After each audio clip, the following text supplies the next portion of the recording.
If you're thinking, I want to set a challenging goal, I want to push myself, I want to grow, I want to embrace the growth mindset, what would that look like? And so maybe just visualizing yourself in the arena and how you want your life to be and what kind of challenges you might face along the way, it might help you pull out a specific goal that you can work on this year. Hey everyone, I'm Annie Dickerson, and on behalf of the entire Goodegg Investments team, I wanted to welcome you to this episode of the Life and Money Show, the show where we talk about everything from investing to financial freedom to parenting, traveling, creating a life by design, and everything in between. It is a brand new year, 2024, and I'm here with my amazing co-host, Susan Elliott. Susan, how are you today? Doing great. Good morning, everybody. It's like had a really chill winter break. Didn't travel too much. Didn't have to plan any major dinners or events. And I feel excited to start the new year. Indeed, right? Same here. You could probably hear a little bit of raspiness in my voice. I lost my voice for almost the entire week of Christmas, which was, I don't know, kind of refreshing because I had to whisper to my kids. It was funny. They whispered back, which was great. It was cute. So it forced me to relax and rest, which is something that we all need. But, you know, we're here. Yeah. It's a brand new year. So, Susan, why don't you tell everybody a little bit about what we're going to talk about today? Yeah, well, everybody, I think, is talking about New Year's resolutions this time of year. Hopefully, we teed you up to kind of do some good annual reviewing from last year. If you haven't done that yet, check out some of our previous episodes recently, especially the one on self-care. That's the type of annual review you may not have thought of to do yet. But today we're going to talk about some quick exercises you can do to reframe your goals, to even start thinking about what goals you might want to have, or just the way that you want to feel this year. I think there's so much weight on creating good goals, goals that last, long-term goals, short-term goals, how to do it. And we're going to try to give you a little bit more actionable, in other words, easy things that you can accomplish even while you're just sitting in the pickup line at school today or on your daily walk, that sort of thing. I don't know about you, but every time around this year, a time of year, I have this kind of two-pronged thought process. One is like exciting. There's a new year and I get to set new goals, try new things. On the other hand, I'm like daunted by the process of like, oh no, what goals am I going to set this year? And is it going to be stuff that by the end of January, I'm going to forget about or I'm going to give up on?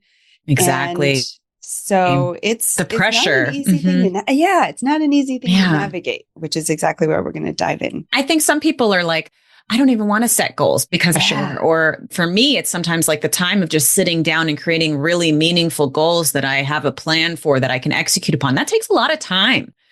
That's like a lot of post bedtime hours that I'm really sleepy and I just want to go to sleep too. Yes, totally. But to the listener, the beauty of the conversation here today is we're going to give you multiple different exercises and ways to think about your goals. So not every exercise will work for everybody, but there might be one or two in there that really resonate with you and where you're at and the clarity and the focus that you may need for your goals as you approach this new year. But before we dive in, just a quick reminder for those of you who have not yet joined the Goodegg Investor Club. We wanted to give a quick plug because it is a new year and it's a great time to try new things and to dive in. And so with the Goodegg Investor Club, it's completely free. It's a wonderful community of investors, both early stage investors, people who have never invested before, as well as people who have invested in many, many deals over many years. So it's a great place, a great way to kind of dive into real estate investing, to ask questions, to learn, and to start taking action toward building wealth for yourself and for your family. And coming up this year, we're going to be offering some exclusive perks only to people in our Goodegg Investor Club. So be sure to join. It's free, and you can just go to goodegginvestments.com/invest to get started. Yep. It's a great little, I've taken action today towards a long-term goal. There you go. That is investing for financial independence. Check. There you go. Step one. Yeah, I'm so excited to create a stronger community around our investor club because these are people that know so much about different ways to create financial freedom and financial independence, and can answer all the questions as a group, as a community. We're a lot stronger. We can learn from each other and just create a network that really allows us to all go a little bit farther. Definitely. Well, when it comes to goals, before we dive into the exercises we're going to talk about here today, Susan, when you set goals, do you tend to go broad or do you go specific? Do you go like really challenging, or do you make it easy enough that you know you're going to accomplish it? How do you kind of approach it? I like to set challenging goals. I like to set kind of big, hairy, audacious goals. People talk about BHAGs. But there's like, okay, I'm in different terms here. Short term, like this week, this month, maybe this quarter. I think that's as far as our short term brains can fathom. 3 months is a really great goal for like time frame for those like daily improvement of life action. So I want to meditate a certain number of days a week. And this morning I like put it into my calendar after I did it. I didn't time block it out quite yet, but at least then I like acknowledge that I did it. I'm going to be able to look back and kind of track it that way. That's my like shorter term. But then medium term, like the year goal is fun. I think as long as I can relate that back to my 3-month trajectory or kind of have the year kind of mapped out, that helps me a lot. That's like my fitness goals, my running goals, my training goals fit into that category for me. And then like big long-term goals. But again, I have to boil that down into something that I can take action on in the next 3 months. So I want to be financially free, in 10 years from now, at least. And so what do I need to do this year to do that? And I kind of have to have the broader plan so that I know, okay, if I do that this quarter or this year, then I'm going to be on track for that goal. How about you? What kind of goals do you like to set? As you're talking about it, it's making me think about, there are some goals where you're going towards something like an improvement in your life that you want to have. And there's some goals that are going away from some pain point, some dark thing in your life that you want to get away from. And when I think back on the biggest shifts I've had, where I've formed long-term habits, you talked about the 3 months, which I think is a great time frame. And when I think about those long-term changes, a lot of them for me personally have actually been going away from something that was so painful that I was like, I can't take this anymore. Okay. Then because of this pain, I'm going to set a goal and it's going to be over 3 months. And this is how I'm going to do it. It was just like the pain got so real and so deep that I was like, I have to make a change. I don't want to go back there. And so it's making me think about these exercises we're going to talk about today, because some of them are going away from pain and some of them are going toward pleasure. And so I think it's really interesting. But for me personally, I set goals, but then a lot of the changes I make are a result of just things that happen in my life. Like meditation, I used to have a goal of meditating, 5-10 minutes a day. And I had that goal for a long time, and I'd hit it some days, not hit it other days. But then over this last year, I hit this pain point of this, like I was experiencing anxiety for the first time in my life. I had like never experienced anxiety before, but like over weeks, I was like, what is this weird feeling? Like nothing's wrong. Nobody needs me. Like everything's fine, but I don't feel settled. And I was like, I didn't like that. And I was like, I want to go away from this. How can I go away from this? And I found these guided meditations. Now I'm meditating like 3 times a day, like an hour, hour and a half. And it doesn't feel like a burden to me. It feels like relief. So anyway, that's amazing. I feel like I'm the opposite. I go towards things. Like I want something or I want to integrate something new into my life. That's probably good. So you don't experience the pain. Once you gave your example, I was like, oh, okay, that's my investing goals for sure. It's moving away from a life of scarcity that I used to live and paycheck to paycheck or just season to season in my river guiding life and my adventure life. And the feeling of low grade anxiety that you can't really determine. And a lot of it was the financial anxiety. But I've also, now that I've kind of alleviated that, I was talking to my husband last night of just like, so proud of us for having a really awesome emergency savings fund. And I'm so proud of us for the amount of investing that we've gotten to do. It's amazing to reflect back and look on that stuff. Just in the past 2 or 3 years, I would have never guessed that I would have been here 5 or 10 years ago, especially 10 years ago. But that was moving away from something uncomfortable. And then, so it's just different ways. And I think you're getting at something that's like, how can you harness the motivation to continue the pursuit of this goal? And maybe if you do take the time to sit back and say like, oh, I am trying to not feel anxious anymore. okay, that's what's helping me. That's what I'm moving away from. I've got to find ways around that. Or I want to work towards something. I want to make a positive change.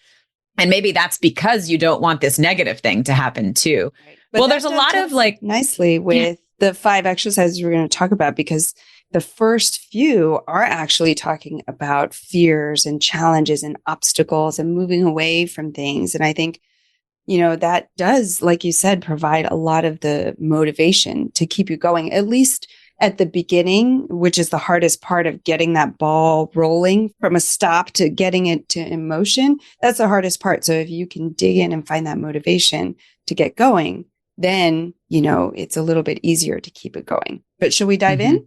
Yeah, let's go. Tell us about number 1. Okay. So just to let everybody know, a lot of these are very well-known processes by some of the leaders in this space. So we're going to share with you 5 exercises, and these are coming from Tony Robbins, Brene Brown, Tim Ferriss, Gretchen Rubin, and Stephen Covey. So these are like legit folks in the goal setting, big thinkers, motivation space. Definitely. They've helped a lot of people. Yeah.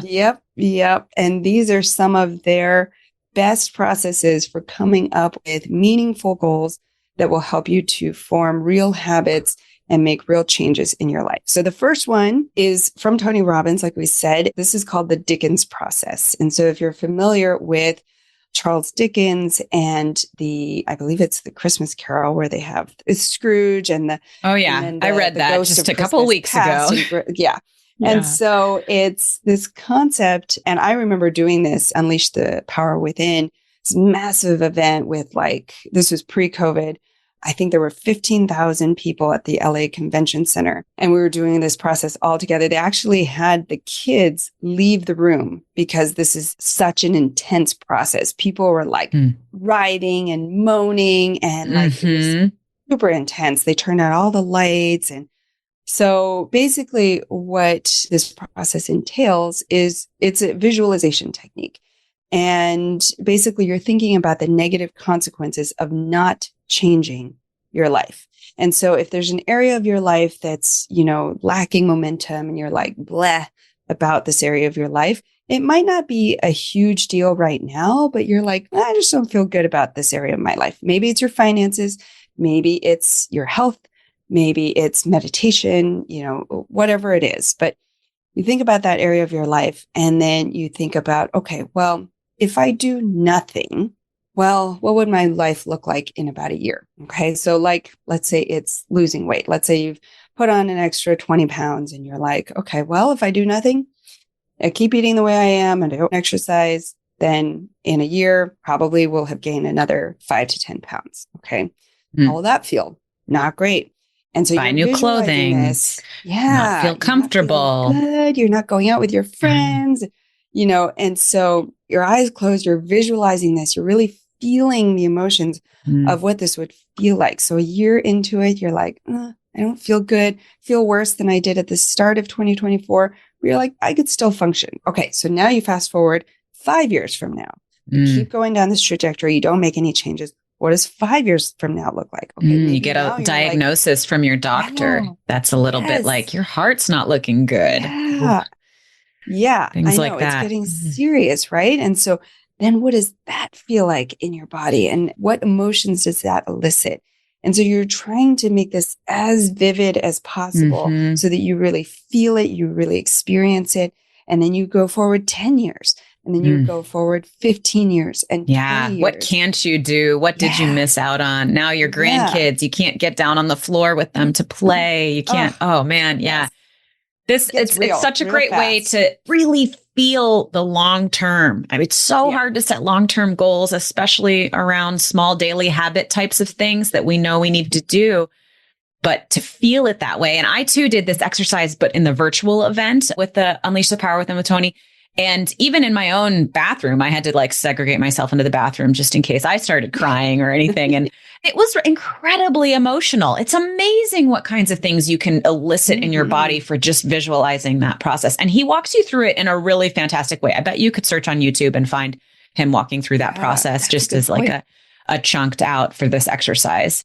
Yeah, that's a great tip because I think doing it on your own, you don't quite get the full experience of doing it together in community.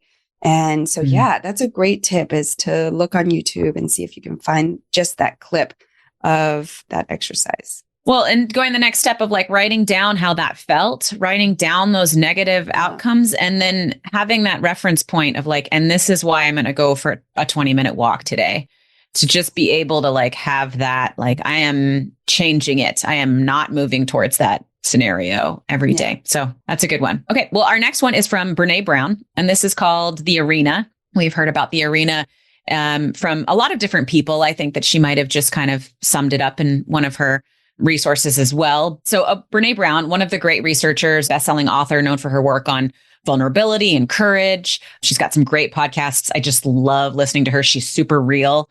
She will admit when she gets things wrong. And I really like that, embracing the vulnerability there. But this exercise has you reflecting on a specific goal or resolution and considering the potential obstacles or criticisms you might face. This is about picturing yourself in the arena. So you're the one taking action. You are the gladiator down there. You're not in the stands. And so as the gladiator, you're going to come upon some obstacles, right? You're going to face challenges in there. And so to be the one that's actually taking that action and visualizing what those obstacles or challenges might be so that you can anticipate them ahead of time so that they don't shock you or cause you to retreat at the time that they're happening is the power behind doing this exercise in the arena. And I think the arena comes from a quote from Theodore Roosevelt, I believe, and basically like credit belongs to the person who is actually in the arena. He probably said the man who is in the arena, but it's the woman too. And because these are the people that are really daring to change their lives. They're taking the big action. They're embracing the vulnerability, knowing it's better to try and potentially fail than to never try at all. Yeah, I think that sums it up in just that one word, arena, is that, you know, there's so many people sitting on the sidelines watching, and they're pointing fingers. They're on social media. They're criticizing other people for trying and maybe not seeing the results that they intended to. But it's better that you're in the arena trying and doing the thing and fighting for it, because you only get this one life. Those people who are sitting on the sidelines watching, they're not even trying. So just by virtue of trying, you're way ahead of most of the people who never set goals and never try in the first place. I like this exercise too for like when we bring it back to resolutions and setting goals, like what does this have to do with setting goals? Maybe you don't know what goals to set yet. I like this exercise. So like if I was down in the arena, what would that look like for me? What am I like really striving to accomplish in my life a little bit? Like, what do I want to do that's going to push me a little bit into a challenging zone? If you listen to any of Andrew Huberman's work, he's super scientist on all things biology and chemistry related. So definitely down that pathway in terms of neurology and stuff. But he's going to talk to you about that setting challenging goals actually creates new neural pathways that allow for lasting change. If you set an easy goal, something that's like, yeah, I can do that, no problem, you're not creating any new neural pathways in your brain. So you're actually not going to create any lasting change in there. There's less motivation biologically for you to continue down the path towards that easy goal. But if it's a little bit challenging, so if you're thinking, I want to set a challenging goal, I want to push myself, I want to grow, I want to embrace the growth mindset, what would that look like? And so maybe just visualizing yourself in the arena and kind of like maybe how you want your life to be and what kind of challenges you might face along the way. It might help you pull out a specific goal that you can work on this year. Yeah. And a la, Brene Brown, she's the queen of vulnerability, right? So, all through this process, don't forget to be vulnerable. Don't forget to acknowledge the days when maybe you slipped up and you missed your goal, or, even fell off the wagon for a week or a month. But to be vulnerable and to acknowledge the places where maybe you didn't do what you had intended, that gives you the space and the courage to come back into the arena and to say, you know what, I'm here to fight another day. And so I think it's perfect that Brene has brought up this exercise, because it dovetails so nicely with this concept of vulnerability. Because I think to even have the courage to try for a goal, there's the vulnerability aspect of it, because you could fail. You could let yourself down. You could let others down. And that's a real risk.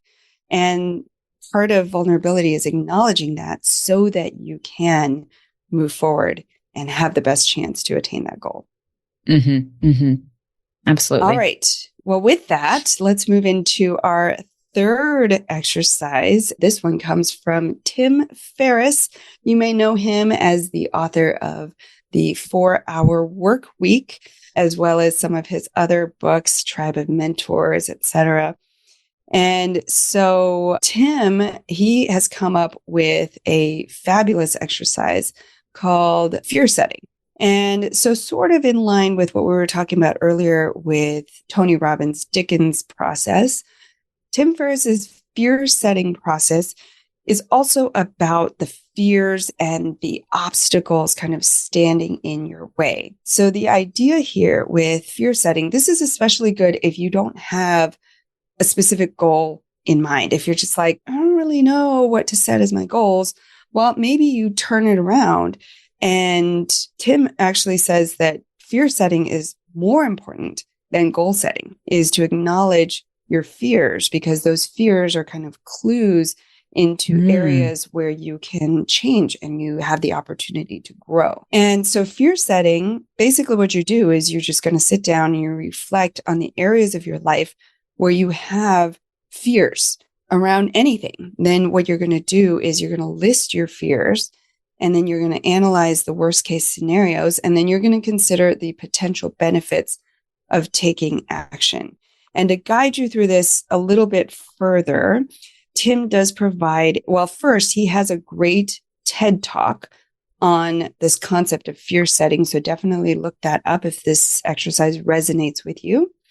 But he also lists some of the framing questions to help you through this exercise. So for example, I'll just go through a few of them, but he'll talk about them more in the TED Talk.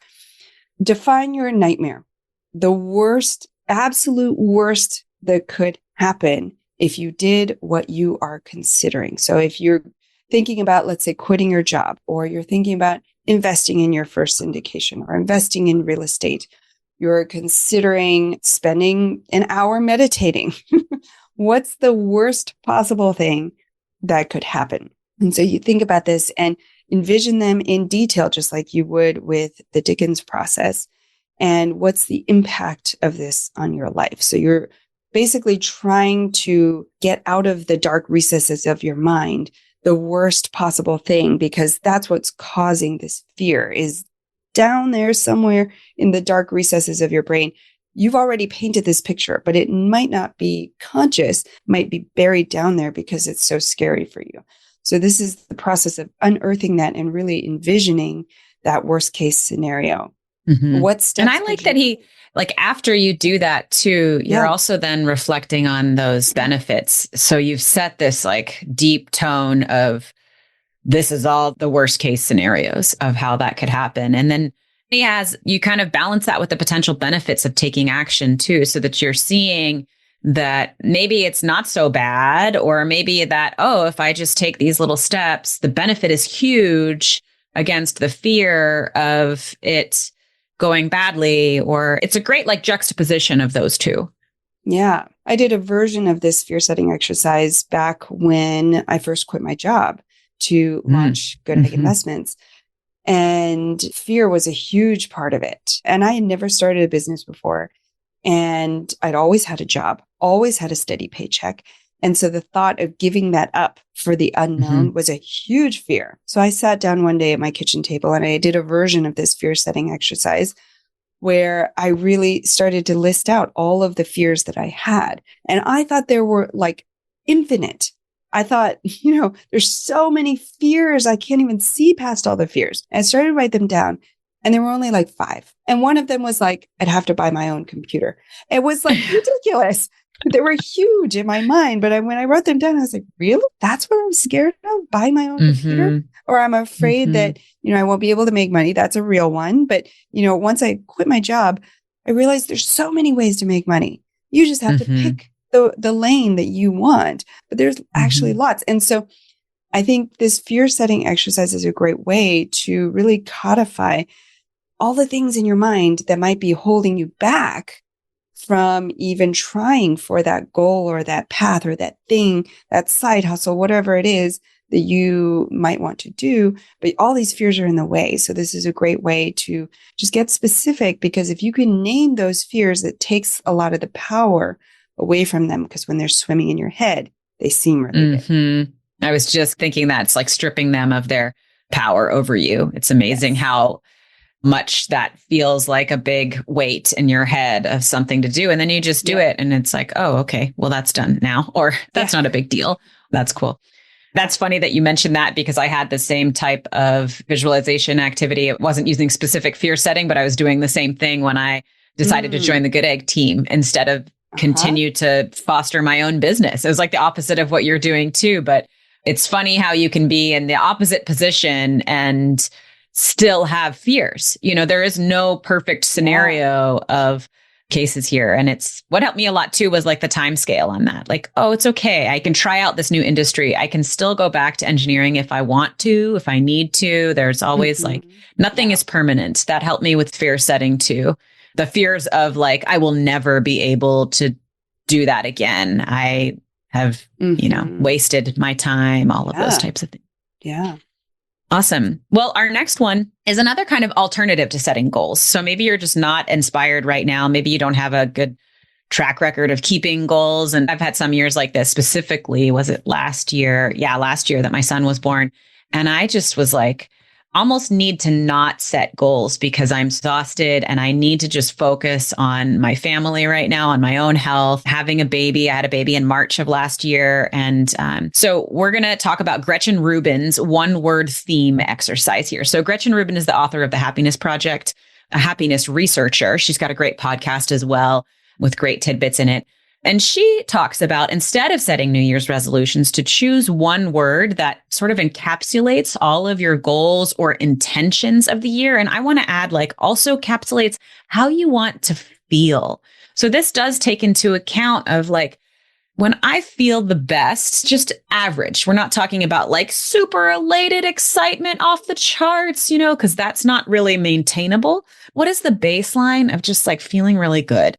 And how can you create a word that might help you sort of feel that way more often throughout the year? So this word's going to serve as like a guiding principle for making decisions and taking action. This isn't just like, I want to feel good. You know, okay, well, if you want to feel good, maybe narrow in around what good means to you. For instance, I think my word for this year is energized.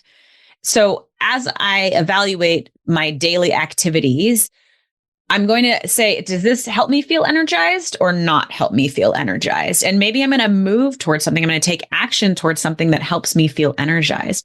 Whereas last year in 2022, my word was surrender.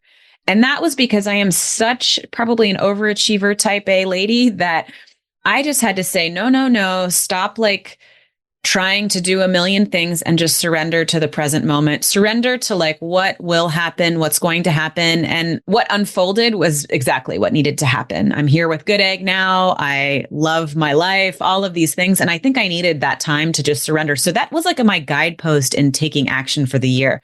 It helps you stay focused and aligned with some of your aspirations from a different like level of feeling, I would say. You know, out of all the exercises we're talking about today, I think this is the one that resonates with me the most at this point in my life.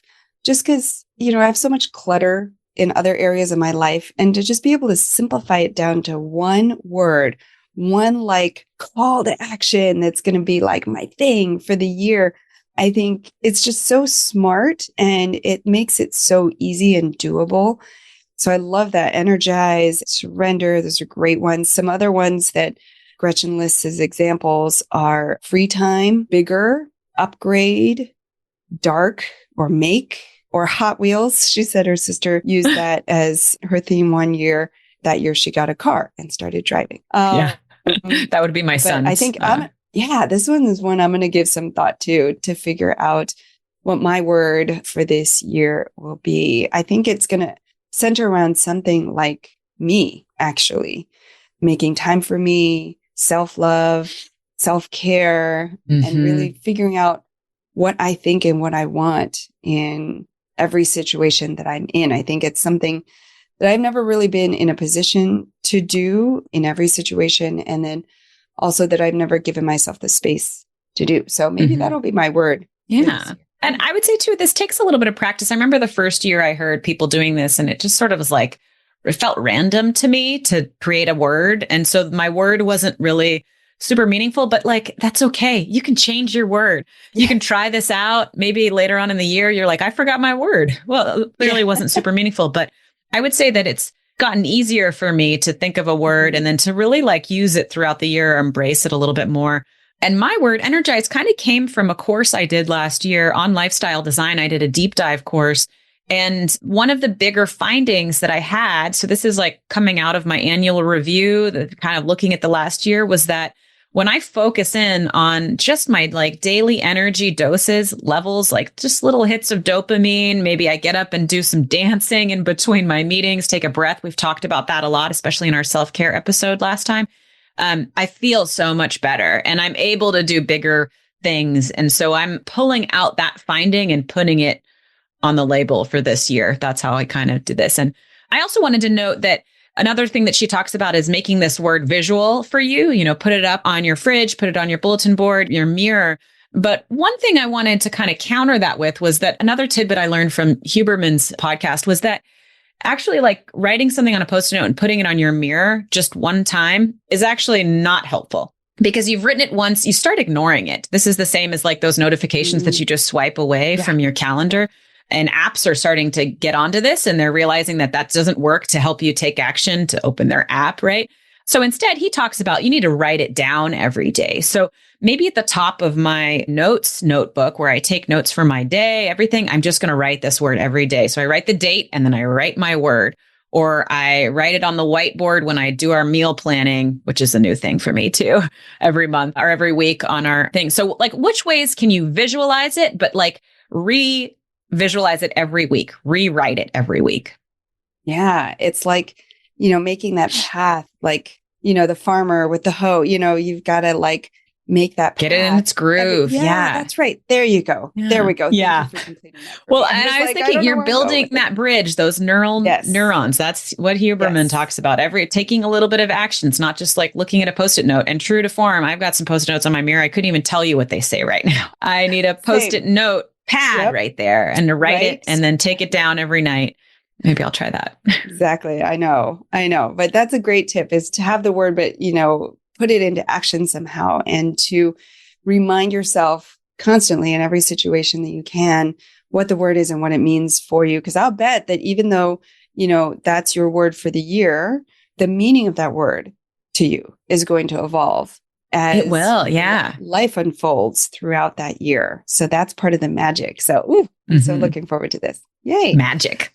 Put a little magic in your goals. All right. Well, our fifth and final exercise in this roundup comes from Stephen Covey. He is the author of The 7 Habits of Highly Effective People. Many, many books beyond that, but that's one of his most well-known books. And of course, in that book, he has 7 habits, as the title would suggest. And this one is the second of those 7 habits. And this one is called Start with the End in Mind. And so this one also works great if you don't have any goals in mind. But what it does is it helps you envision the gap between where you currently are and where you want to be. And so this exercise involves writing your own eulogy or even envisioning your funeral. Might sound a bit morbid, but similar to the Dickens process and some of the other exercises we've talked about, it's really about getting that clarity in your mind and really being there so you can feel the emotions, feel the feelings of that experience. And so writing your own eulogy, it doesn't even have to be like at end of your life. It could even be, 5-10 years from now. What would your life look like? And writing that down and reflecting on what that means. So here's a quick example from somebody who has written their begin with the end in mind for the year 2030. So not too long from now, but, a few years out. So she says, the year is 2030. I am the director of diversity and inclusion at my dream company. Since I quit my HR role a few years ago and started at this company, my mental health has drastically improved. I no longer feel isolated. I feel a sense of control over my work, and I know that my work is positively impacting the lives around me, which makes me very happy. And so it can be as simple as that, right? But within that, you can see, okay, so she says in the year 2030, she's going to be this director. She says, okay, I don't have that title right now. So let me think about how to fill in the gaps between where I currently am and where I want to be in the next few years. And at my dream company, okay, well, what kind of company is that? And so just writing down a simple statement like this helps you to identify those gaps. And then your brain will start to automatically do that work because your brain's so good at filling in those gaps. But you have to do the work of identifying the gaps. And then your brain will say, okay, let's make a plan to get there. And so this is a beautiful exercise, very simple to do. And just think ahead, 5, 10, or even to the end of your life, and think about what you want that experience at that point in time to look like, what you want your life to be like at that point, and then work backwards from there. Like, again, that she kind of pulled out that I no longer feel isolated. I want more community. I want to make an impact. It's not like I want a boat. I want a big house. Maybe you want a big house, but for me, it's like, I want to host people over for dinner and have like an indoor outdoor space where we can flow in and out. So you're evoking like how it is that you want to feel in that time frame or at the end there. I like that. I instantly thought of like a shorter time frame, for instance, like when my oldest child is graduating high school, to look back upon her years at home. I mean, you can even do that with like she's entering high school, because at that point she's got so much of her own life that she's doing in less time. The statistics of the tail end essay, which is a great essay to read, about the amount of time that we spend, like by the time our kids are in kindergarten, we've spent like 60% of the time we're going to spend with them. It's just mind blowing to me. But sort of like, what do I want to have to say about my family life at that point? This would be a great exercise to help me frame with that end in mind. Yeah, it's true. And you could do it for different parts of your life, just like you're saying. And so let's recap real quick before we wrap these 5 exercises. And for the listener, this is meant to be a quick, high-level roundup. If there's one of these exercises that really resonates with you, we highly encourage you to go Google it and to find additional resources, YouTube videos, TED Talks, blog posts, books, that you can then use to dig deeper into exactly how the exercise works so that you can get the most out of it. But just to recap, so the first one we talked about was Tony Robbins with the Dickens Process, where you're envisioning not making a change and the impact that will have on your life. The second one was from Brené Brown. That one was called The Arena. And that one was reflecting on a specific goal or resolution and then considering the potential obstacles and criticisms you might face and really feeling and thinking about being in the arena and embracing that vulnerability. The third one was from Tim Ferriss, the concept of fear setting and really defining and thinking about your fears and not just your goals. Gretchen Rubin was the fourth one with her one-word theme. And that one is pretty straightforward. You think of the one word that's going to be your theme for the year that kind of encapsulates your goals and intentions. And then finally, Stephen Covey, start with the end in mind. And writing your own eulogy or your own mission statement for 5, 10, 20 years down the road, and then figuring out the gaps from where you currently are. So I would love to invite listeners to send me at my email, susan@goodegginvestments.com. If you do any one of these actions, or if you have something else that you do, but specifically these actions, send me an email. Tell me how it went. Tell me your mission statement. Tell me your word. You can also record a quick audio file on your phone and email that to me as well. I'd love to hear it. We'd love to share it with our podcast listeners in a future episode. Absolutely. We'd love to feature any of you. And if you do have additional thoughts to share about your experience listening to this podcast, or you have ideas for other topics you want to hear about, or you want to be a featured guest in a future episode, reach out to us. Or you can go and take our quick listener survey at goodegginvestments.com/survey. All right. With that, that's our show for today. Thank you so much for listening to the Life and Money Show, the show all about helping you to create a meaningful and intentional life by design. For show notes or to listen to previous episodes, go to lifeandmoneyshow.com. For more information on how to invest with us and create passive income to build wealth for your family, of course, go to goodegginvestments.com. And lastly, if you enjoyed this episode, it would mean the world to us if you would subscribe, share this podcast with a friend, and leave us a 5-star review so we can continue to bring you incredible new conversations all about life and money. All right. Well, we've got an exciting new episode for you in 2 weeks' time. But until then, remember that your financial journey is a lifelong adventure, and we're here with you every step of the way. Thanks for listening.